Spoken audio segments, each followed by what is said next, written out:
Hello' everyone, বৰ্ণালী সৰু পাকঘৰলৈ আজি বনাবলৈ লৈছোঁ টেঙাৰ জোল।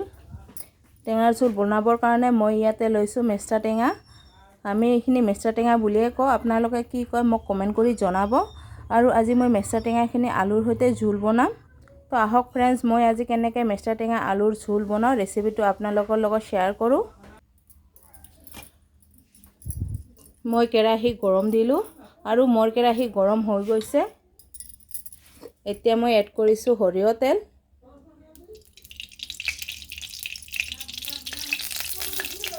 মোৰ তেলখিনি গৰম হৈ গৈছে। মই এটা পিঁয়াজ সৰু সৰুকৈ কাটি পূৰণ দি দিছোঁ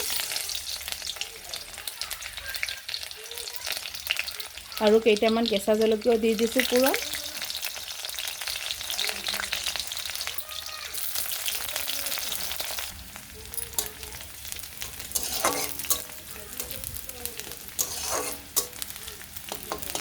মোৰ পিঁয়াজখিনি ভজা হৈ গৈছে।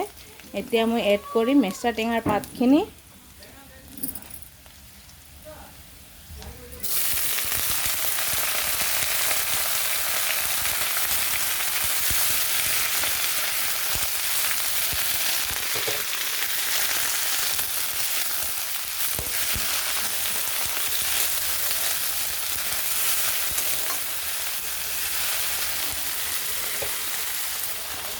আৰু মই আলুখিনি বইল কৰি লৈছোঁ আৰু আলুখিনি মই হাতেৰে পিটিকা কৰি এড কৰিছোঁ।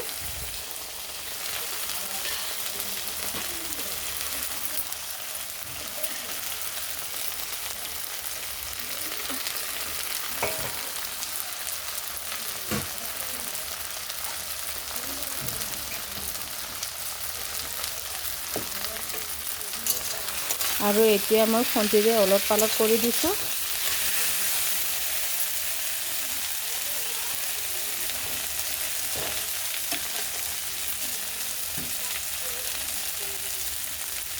পৰিমাণ অনুসৰি এড কৰিছোঁ নিমখ, মই 1 চামুচ আৰু অলপখিনি এড কৰিছোঁ।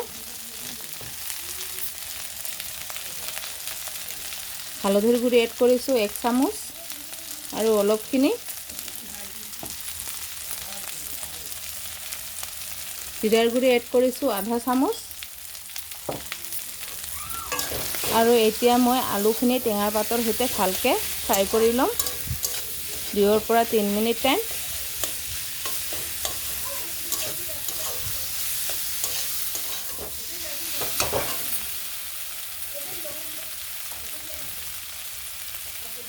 আৰু মই ইয়াতে শিলৰাত বাটি লৈছোঁ নহৰু আৰু শুকান জলকীয়া।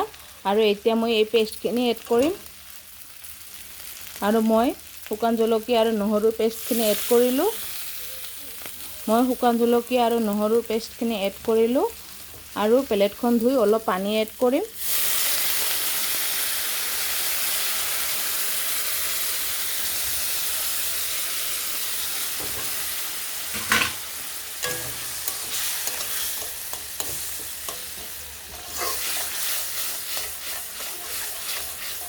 আৰু পানীখিনি এড কৰাৰ পিছত মই 2 পৰা 3 মিনিট টাইম টেঙাখিনি আলুখিনিৰ সৈতে ভালকৈ ভাজি ল'ম। মই মছলাখিনিৰ সৈতে 2 পৰা 3 মিনিট টাইম টেঙা আৰু আলুখিনি ভাজি ল'লোঁ। আৰু মোৰ টেঙাখিনিও গলি গৈছে, আলুখিনিও গলি গৈছে। আৰু এতিয়া মই এড কৰিম পানী। মই পানী এড কৰিছোঁ।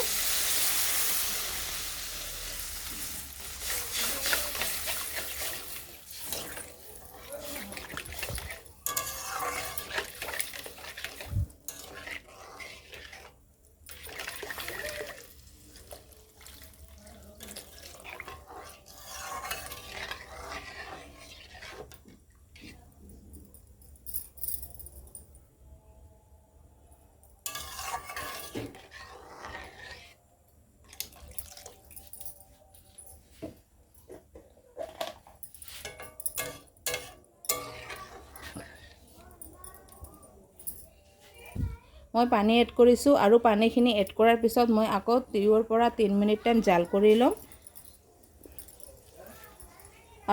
আৰু এইখিনি কালিৰে মাছ মই ভাজি থৈছিলোঁ। আৰু এতিয়া মই মাছখিনি এড কৰিম।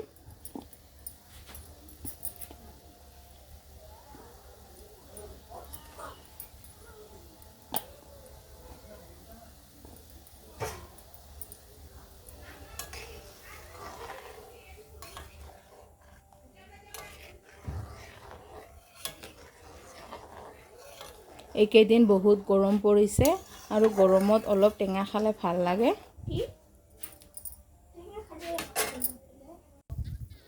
আৰু 2 পৰা 3 মিনিট টাইম জাল কৰি লোৱাৰ পিছত মোৰ হৈ গ'ল টেঙাৰ চব্জি। এয়া চাওক।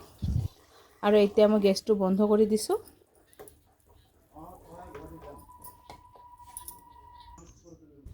তো ফ্ৰেণ্ডছ, এয়া চাওক হৈ গ'ল আলুৰ সৈতে টেঙাৰ পাত মাছৰ ঝোল। মই এটা বাটিত ঢালি লৈছোঁ। তো ফ্ৰেণ্ডছ, মোৰ আজিৰ ভিডিঅ' ইমানখিনিয়ে আছিল।